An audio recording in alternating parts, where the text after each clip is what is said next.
causa do tamanho da uretra e porque a pergunta do prebúcio, né? Que fica ali, ele serve como meio de cultura ali e acaba proliferando bactérias. Isso foi feito algum trabalho ali de meta-análise e foi visto que os meninos que não tinham circuncisão, a prevalência era até de 20% dos casos, era alta, tá? Então acaba sendo isso. Qual que é o agente principal de infecção urinária? A principal bactéria? Escherichia coli. Tá? Principal bactéria em todas as faixas etárias. Por quê? Porque ela é uma bactéria, a gente vai ver que ela tem uns mecanismos aí que consegue acender e ela coloniza o trato gastrointestinal, né? Então, pela proximidade ali, ela é a mais comum. Pode ter outras bactérias, quando, por exemplo, for que nem nos bebezinhos, menininhos, o proteus é comum, outra Erisella também, depende também da via de parto, também pode ser outros agentes. Nas meninas adolescentes que começam a ter atividade sexual e também tem a parte já da menarca e tudo mais, então controla a flora, os sapropíticos. E outros germes aí já entram aí os Citrobacter, Enterobacter, Pseudomonas, fungos, mas aí já é em pacientes especiais, que tem algum grau de imunossupressão, ou que tem algum tipo de dispositivo, um catéter, um PJ, uma malformação, ou fez uma cirurgia, tá? Acabou tendo a infecção. As vias de contaminação. Então, a gente tem a via ascendente, que é isso que a gente acabou de falar, que é pela colonização, pele anal ali, daí a bactéria ascende, ali a via urinária e a uretral, lembrando que a uretra masculina, isso que ela falou, ela é mais curta, um pouquinho, desculpa, a feminina é mais curta, a masculina não. Pode ser por via hematogênica, mas daí já são os pacientes imunodeprimidos, tanto bebezinhos ou pacientes internados, ou pacientes que fez alguma manipulação no trato urinário, que tem algum tipo de malformação ali e tal, que aí acaba tendo forma de contaminação direta. Então aqui a Escherichia coli, ela é a principal, né? Porque um dos fatores que faz com que ela tenha uma virulência alta é porque ela emite essas fitas aqui, né? Que são chamadas de fibras, e elas conseguem então com isso absorver e aderir no epitélio urogenital e acabar se alocando ali e sendo causador da infecção. Tá? Como que a gente classifica infecção urinária? Então, a primeira coisa é com relação à localização. Se ela está no trato urinário baixo, ou seja, na bexiga, a gente chama de cistite. Se ela está no trato urinário alto, pegando rim, a pelve renal lá em cima, associado à febre, tá? A gente chama isso de pielonefrite, tá bom? E sem febre lá em cima? Não, normalmente não. Episódios, prima infecção, primeira vez que infectou. Episódios recorrentes é quando a gente tem pielonefrite, duas ou mais, aqui ficou um pouco confuso, vou explicar.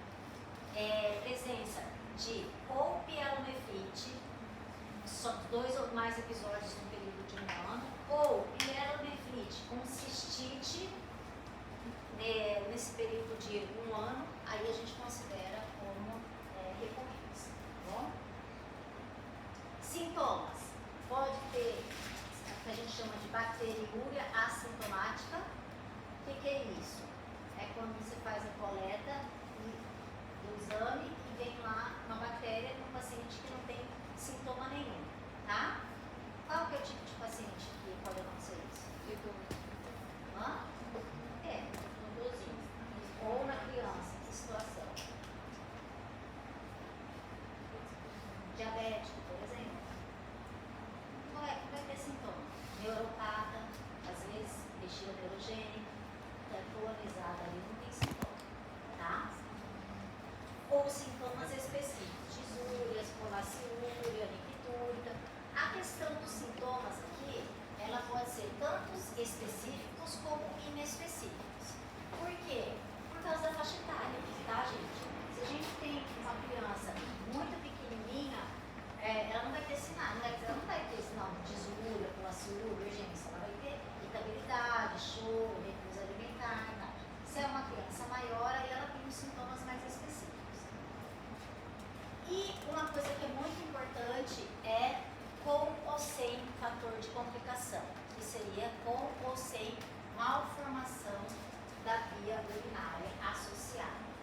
aí entra a GO. E aí entra fazer um pré-natal, ok. Porque às vezes no pré-natal você já consegue identificar algumas coisas, como nefrose, como polidrama, como possível prematuro, o peso, que pode justificar algumas malformações que você já consegue tratar, já pegar esse neném desde o começo, tá? Olha só, foi feito um trabalho no UpToDate e foi pegaram 60 neonatos, desses 60 neonatos eles tinham infecção, era do sexo masculino, era com E. coli e quase 50% dos casos tinham uma malformação ali, tá? Então é super importante pensar nisso. No sexo masculino pode ter uma malformação que é muito comum, tá? Chamada de válvula de uretra posterior. Já ouviram falar alguma vez? O que é isso? Aqui, na região da uretra, no período embrionário, tem a formação de uma proliferação epitelial ali que faz um mecanismo valvular. Ali, para reter o xixi. Isso é fisiológico. Próximo do nascimento, esse epitélio ele tem que evoluir e aí o neném nasce, certo? Então, se por algum motivo essa evolução não ocorre, ou por exemplo, ele nasce muito prematuro, ele pode ter a válvula rímel. E o que acontece com isso? Ele acaba causando obstrução da saída do xixi, aqui, e você começa a ter fluxo retrógrado e causando dilatação, às vezes até alta aqui da via urinária, trato urinário e causando infecção urinária, tá? Então, como é que a gente pode diagnosticar? Às vezes quando o paciente, justamente, ele é baixo peso, óleo de depois, quando nasceu, avaliou lá, ele não fazia jato interrompido, não fazia um fluxo alto de xixi, ficava só gotejando, uma dermatite perianal ali, você pode pensar que tem uma válvula aí, certo? Tudo bem, uma malformação. Outra malformação, que é muito comum também, mas é já mais comum das meninas, tá? Refluxo vesco-ureteral. O que é isso?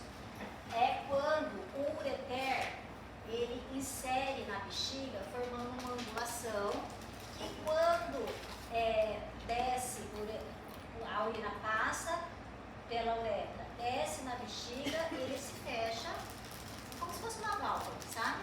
E aí sai o xixi aqui embaixo, tá? E pronto. No refluxo, essa inserção do ureter na bexiga, ele não é na angulação correta.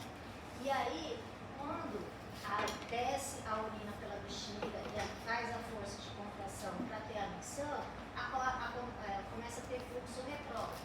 E isso pode ser uni ou bilateral e pode ser de graus variados. Então, ele pode ser desde o refluxo baixinho, grau 1, que é bem pequenininho, quase não é visível, até os graus mais elevados, que é grau 5, ó, você tem uma distorção da árvore ali, que é no calycinador, né? Já é uma coisa mais grave. Outra patologia também muito comum é o que a gente chama de estenose de Jupi. O que é estenose de Jupi? Jupi, que é da junção uretero-iérica. Então, você tem o tamanho do rim fica muito aumentado. Essa estenose, ela pode ser, que a gente chama de funcional ou obstrutiva mesmo. Quando ela é obstrutiva, tem que dilatar isso daí, tá? E normalmente ela é unilateral, mas o rim fica grandão, olha lá, parecendo um micro, tá? A gente pode ter como se fosse divertículos. Sabe divertículo intestinal? Já ouviu falar? Bolsinhas assim, de epitélio que ficam soltas e que pode ser localizado, como por exemplo, na bexiga. Ele se chama ureterocélio. Ele pode ser pediculado ou não. Se Se ele for só a bolsinha aqui, ele pode ser somente um fator facilitador para a bactéria aderir ali, porque você tem uma malformação.